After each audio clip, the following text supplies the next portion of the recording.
कि solar panel के voltage अगर बैटरी वोल्टेज से ज़्यादा आ रहे हो तो इस कंडीशन में दोस्तों जो बैटरी के सेल हैं वो डैमेज हो जाएंगे और बैटरी आहिस्ता आहिस्ता फूलने लगेगी और बैटरी की लाइफ कम हो जाएगी। या फिर क्लाउडी वेदर की वजह से सोलर पैनल के जो वोल्टेज हैं वो कम आ रहे हों तो इस कंडीशन में भी दोस्तों जो हमारी बैटरी है वो प्रॉपर चार्ज नहीं होगी। उतनी वोल्टेज देता था जितने वोल्टेज पर बैटरी चार्ज हो सके। और दोस्तों क्लाउडी कंडीशन यानी बैड वेदर की सूरत हाल में PWM चार्ज कंट्रोलर काम करना छोड़ देता था। तो इन दोनों कंडीशन में दोस्तों जो पावर थी सोलर पैनल की वो ठीक से हम नहीं ले पा रहे थे। अस्सलाम वालेकुम दोस्तों, वेलकम टू इलेक्ट्रोमैग। आज की वीडियो में हम जानेंगे कि MPPT चार्ज कंट्रोलर कैसे काम करता है। दोस्तों फर्स्ट ऑफ ऑल हमें यहाँ पे ये समझना पड़ेगा कि सोलर पैनल के वोल्टेज अगर बैटरी वोल्टेज से ज़्यादा आ रहे हो तो इस कंडीशन में दोस्तों जो बैटरी के सेल हैं वो डैमेज हो जाएंगे और बैटरी आहिस्ता आहिस्ता फूलने लगेगी और बैटरी की लाइफ कम हो जाएगी। या फिर क्लाउडी वेदर की वजह से सोलर पैनल के जो वोल्टेज हैं वो कम आ रहे हों तो इस कंडीशन में भी दोस्तों जो हमारी बैटरी है वो प्रॉपर चार्ज नहीं होगी।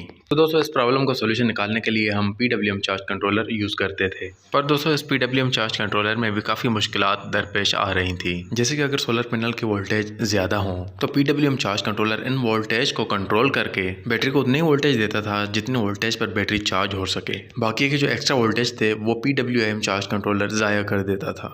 और दोस्तों क्लाउडी कंडीशन यानी बैड वेदर की सूरत हाल में PWM चार्ज कंट्रोलर काम करना छोड़ देता था। तो इन दोनों कंडीशन में दोस्तों जो पावर थी सोलर पैनल की वो ठीक से हम नहीं ले पा रहे थे। दोस्तों अगर आप जानना चाहते हो कि PWM चार्ज कंट्रोलर कैसे काम करता है तो इस पर मेरी एक मुकम्मल वीडियो बनी हुई है जिसका मैं लिंक डिस्क्रिप्शन में शेयर कर देता हूँ। तो दोस्तों इसी सूरत हाल को मद्देनजर रखते हुए MPPT चार्ज कंट्रोलर मार्केट में मुतारिफ करवाया गया, जिसके नाम से वाजे किया गया कि मैक्सिमम पावर पॉइंट ट्रैकिंग, यानी ज़्यादा से ज़्यादा पावर पॉइंट्स को फाइंड करना। दोस्तों इस डिवाइस के आते ही सोलर सिस्टम की जो दुनिया है उसमें काफ़ी चेंजेस देखने को मिले।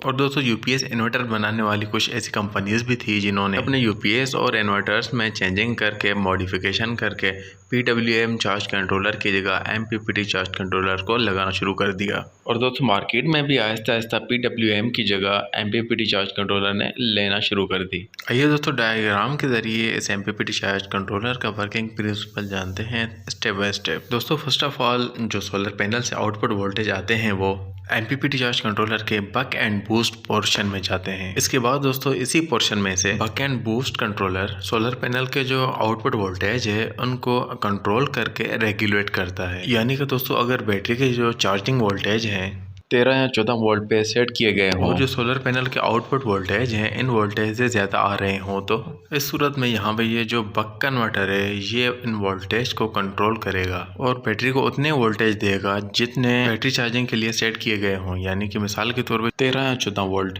दोस्तों अब यहाँ पे मैं बक एंड बूस्ट पोर्शन में से बक एंड बूस्ट कंट्रोलर को अलग करके यानी कि सेपरेट करके डिफाइन करते हैं ताकि आपको समझने में आसानी लगे। दोस्तों यहाँ पे हम पहले बक कन्वर्टर को डिफाइन करते हैं।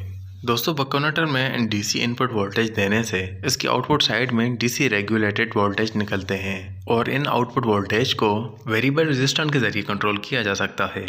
इन वोल्टेज के दोस्तों मैं यहाँ पे आपको एक एग्जांपल देता हूँ। दोस्तों मिसाल के तौर पे सोलर पैनल से जो हमारे वोल्टेज आ रहे हैं वो आ रहे हैं 25 वोल्ट और बैटरी को चार्ज करने के लिए हमें जो वोल्टेज दरकार होंगे वो होंगे 14 वोल्ट। तो दोस्तों जैसे ही ये 25 वोल्ट बक कन्वर्टर में जाएंगे तो हम उनको वेरिएबल रेजिस्टेंस के जरिए 14 वोल्ट बैटरी चार्जिंग के सेट करेंगे। तो इस दौरान दोस्तों अगर सोलर पैनल की जनरेशन कम हुई या ज़्यादा हुई, यानी कि सोलर पैनल के वोल्टेज अगर कम हुए 18-20 वोल्ट या ज़्यादा हुए 25 वोल्ट, फिर भी दोस्तों हमें जो रेटेड वोल्टेज हैं 14 वो ही मिलेंगे, क्योंकि दोस्तों हमने वेरिएबल रेजिस्टेंस के थ्रू इन वोल्टेज को स्टेप डाउन किया हुआ है। अब दोस्तों हम आते हैं बूस्ट कन्वर्टर की तरफ। दोस्तों बूस्ट कन्वर्टर में क्या होता है, जब हम बूस्ट कन्वर्टर की इनपुट साइड में हम वोल्टेज देंगे तो दोस्तों जो आउटपुट साइड है बूस्ट कन्वर्टर की वहाँ पे जो वोल्टेज है वो हमें बूस्ट कन्वर्टर के आउटपुट सेक्शन में इनपुट से ज़्यादा मिलेंगे, यानी वो वोल्ट स्टेप अप होंगे। और दोस्तों इन वोल्टेज को भी यहाँ पे वोल्टेज रेगुलेटर के जरिए कंट्रोल किया जा सकता है। दोस्तों यहाँ पे मैं आपको एक एग्जाम्पल देता चलूँ कि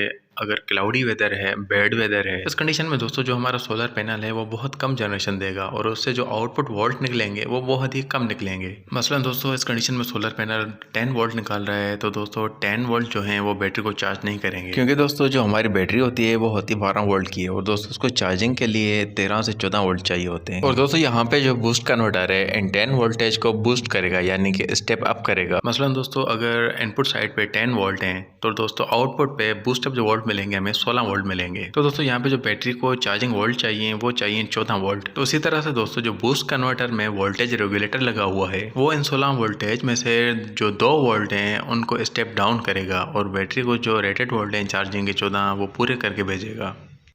दोस्तों यहाँ पे बक एंड बूस्ट कन्वर्टर का जो पोर्शन है वो क्लियर होता है। तो दोस्तों हम आसान अल्फाज में बक एंड बूस्ट कन्वर्टर को हम ऐसे भी डिफाइन कर सकते हैं, जो बक कन्वर्टर है वो स्टेप डाउन करता है वोल्टेज को, एंड जो बूस्ट कन्वर्टर है वो स्टेप अप करता है वोल्टेज को।